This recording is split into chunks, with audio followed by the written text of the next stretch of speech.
we're all sitting comfortably, I don't have to say we join hands and try and contact the living this afternoon. Welcome to the 14th On the Nail reading organised by the Limerick Writers' Centre, and the first such event in 2011. And I have to, as I was reminded to remind myself that today is the last day of Christmas. And think of the distaff side, my friend. Okay, we have two guest readers tonight, Terry Murray, whom you know, and James Lawless. And our second guest speaker is also from the Republic of Dublin. James Lawless divides his time between County Kildare and West Cork. His first novel, Peeling Oranges, a paternal quest set in the liberties of Dublin and Franco Spain, was published in 2007. The following awards have been garnered by Mr. Lawless: the Scintilla Welsh Open Poetry Competition in 2002, the Cecil Day Lewis Play Award 2005 for What Are Neighbours For? A good question. And a Hennessy Award nomination and the WOW Award for Short Stories in 2010. A second novel, For Love of Anna, a story of love, ideology and corruption, was published by a New Generation in 2009, as was his book on modern poetry, Clearing the Tangled Wood, Poetry as a Way of Seeing the World. And there's currently a new suburban novel, The Avenue. James Lawless.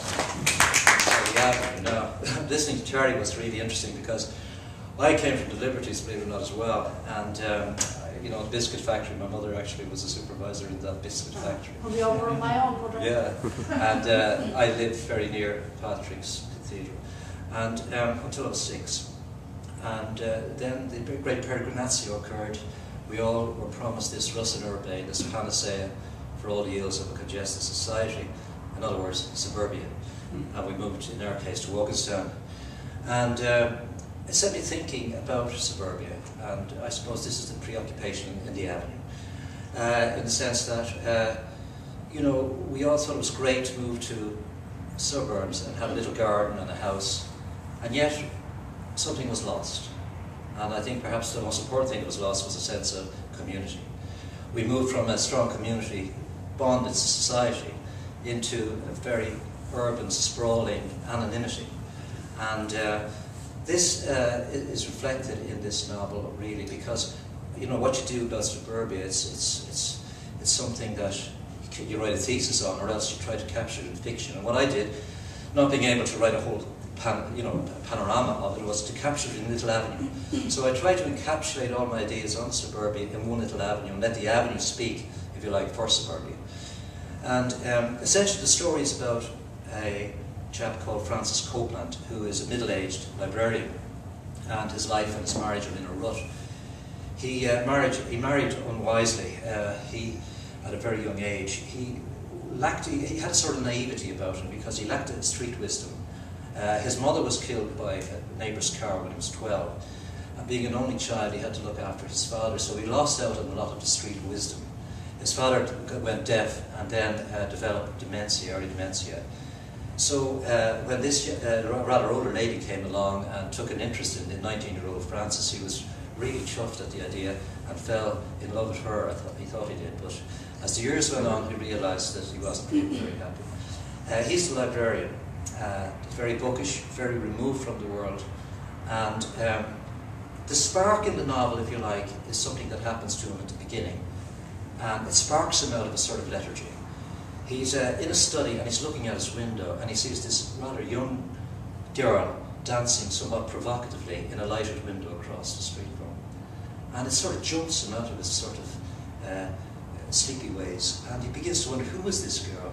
And he begins to fantasize about the girl, even putting a name on her, calling her Sandra, when in fact she was just Judy, the local go-go dancer in the Diamond Public House.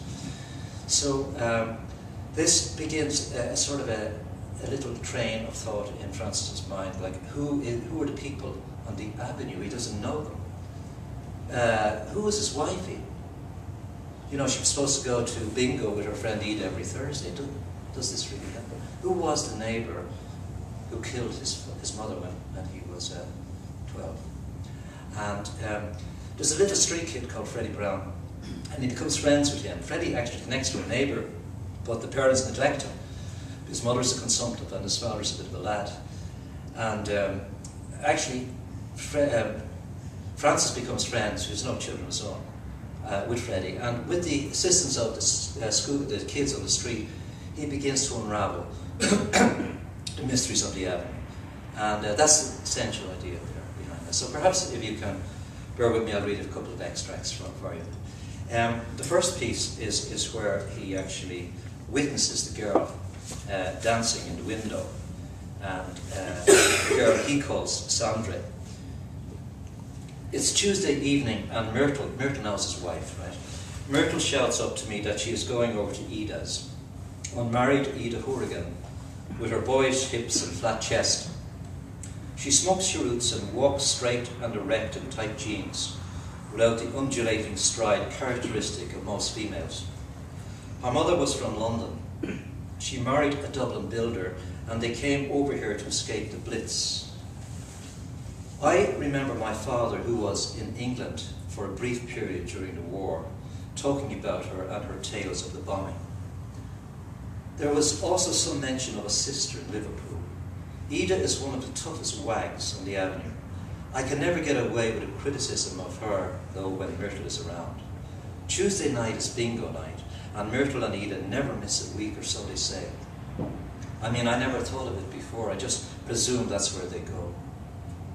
You see the women in their coats and headscarves and handbags heading down the avenue in droves every Tuesday night at 20 to 8. St. Anthony's Hall, what a name to call it, as if the saint could find money for them. Call out the numbers, and then call on the saint, and then bingo. Not that I ever see any of Myrtle's winnings, mind. She keeps those things to herself, but you'll always know she's made a kill when you see her going around sporting a new regatta. Funny, whatever about Myrtle, I just can't picture Ida in such an environment. Too staid for her. Not enough aggro. She likes aggro, likes stirring things up, does Ida. Through the study window I see the nightfall. A few early stars and a half moon have appeared in the sky. I get up from my desk and I'm about to draw the curtains when a light goes on in the top window of the house opposite. I don't know the people over there. With the exception of the wags, most of us know few people beyond our own avenue, or even, as in my case, on our own avenue. At least that's what I presume. Not knowing is interesting, though, in that it gives one room to speculate, to imagine. I see people from a distance, and I mythologize them into my own little dreams. It's a bit like when you turn on the TV, or turn the TV volume down, and create your own dialogue for the gesturing actors on the screen. I do that a lot, especially for some Hollywood soaps whose dialogue always seems to be inane and too loud. Myrtle orders me to turn off the TV, saying that I'm wasting it using it like that. Or else she tells me to turn up the volume. Myrtle likes soaps. She watches old video reruns of Dallas. I know you don't call it real life, she said, when I questioned her about the series was. Imagine J.R. living on the avenue. That would be a laugh. I only watch it for the glamour, to see the fashions and the clothes. But she doesn't only watch it for the glamour and the clothes. I know that. I've heard her talk at length and with fascination to Ida about J.R.'s extramarital affairs. The room across is lighted, as if in expectation of someone. I can make out a bed and an ivory-coloured wardrobe and what looks like the back of a mirror perched near the window. A tall blonde girl in a black leather jacket and jeans enters the room. She is perhaps in her late teens. She removes her jacket and a t-shirt underneath, and then sheds the jeans, which leaves her standing in what apparently is a pink bikini. I turn off the light in the study and view her from the darkness. I feel a rush of heat to my face. One is forced to ask, is this girl conscious that her blind does not go down? Is she on something? Is she an exhibitionist? Is she playing on the voyeuristic in men and people? Girls in a Dublin suburb don't go around shedding their clothes in lighted windows. They are not conditioned that way. They are known as demure among other nationalities, or perhaps that's an antiquated opinion. And Myrtle and Ida are certainly exceptions to that rule. But then she may be of another nationality. Suburbs are becoming multi-ethnic. What with Ida being of English stock, and the two black students, and the Bosnian refugees living at the end of the avenue, it's becoming ever more difficult to generalize. She starts to dance, presumably to the accompaniment of some music. judging by the way she swings her arms and gyrates her hips and bends and turns and shakes her long mane. I stare through my dark rectangular screen and try to construct a character for this silent dancer. Give her a name. Call her Sandra. I imagine girls named Sandra as blonde. A young girl on the avenue with a blonde doll in a pram told me to say hello to Sandra, to shake her hand, and she forced a squeak out of the doll by pressing her torso down to meet her legs. I'm home, Myrtle shouts. I long to tell someone about what I saw, but Myrtle's not the one. She would just call me a pervert. Or I could ask her if she knows the people in the house directly behind us. But I don't want my Sandra coarsened by Myrtle's gossip. I feel excited like a child holding a secret.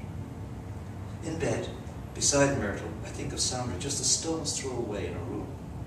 I hear a sound next door. The sound becomes a shout, and Brown's dog starts whining. Sometimes, if I've brought her something to eat like a bar of chocolate, Myrtle lets me hold her wrist, the thinnest part of her, which reminds me of the time when she was not quite so voluptuous, and I might doze off that way. But if I attempt anything more, she says, "Where would you be going at this hour of the night?" The next night, before getting into bed and perhaps not realizing that I'm speaking out loud, I say, "I must check the study." Myrtle looks up from her Hello magazine. "What do you mean, check the study? Did I say that? You're Frank the Loop, all right." "Ah, there it is," I say, picking up a book from the bedside locker. It was one I had read already, but I decided to make do with it for the night. Sandra is getting mixed up in some limbo region between my dream and real worlds. She's like Eve, tempting me. Maybe I should have called her Eve, but then I'd have no one to compare her with. Besides, I always thought of Eve as a brunette. As I think of Tuesday night, I begin to see a pattern forming. I mean, every other night the blind across is drawn. It is only on Tuesday nights that the blind is raised and Sandra appears to do her act. And it's on Tuesday nights that Myrtle goes out. She is the crusader, venturing out to the holy land of bingo, and this girl has been sent to test me.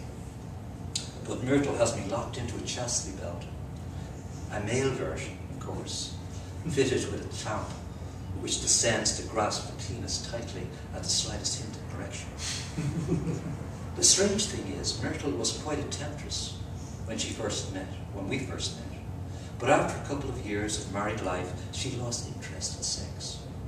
Any congress of that nature was reduced to a grudging and minimalist effort, always hurried as if there were more urgent things waiting to be done.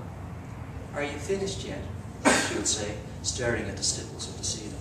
And I would look at the label sticking up on her nightdress and think it the most unsexy thing ever invented. I never cheated on Myrtle, except perhaps in my mind. Maybe I'm cheating now. But we were growing even more strange as the years rolled by.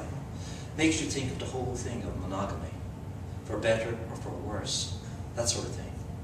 I often walk by the canal and stand on the old bridge and watch the swans. However, I never saw them pecking at each other the way Myrtle pecks at me. But even they have gone now, ever since the cider drinkers arrived. They stoned them. One went first. I didn't see her go, but I saw the second one leaving. He, I'm just guessing it's the cob, suddenly raised his heavy wings one day, as if they'd come from a secret part of himself, and flapping ponderously, tore down the canal like a plane on a runway, his legs skimming along the surface of the water until airborne. Then, wavering for a moment, like someone remembering, he lifted himself higher and flew away.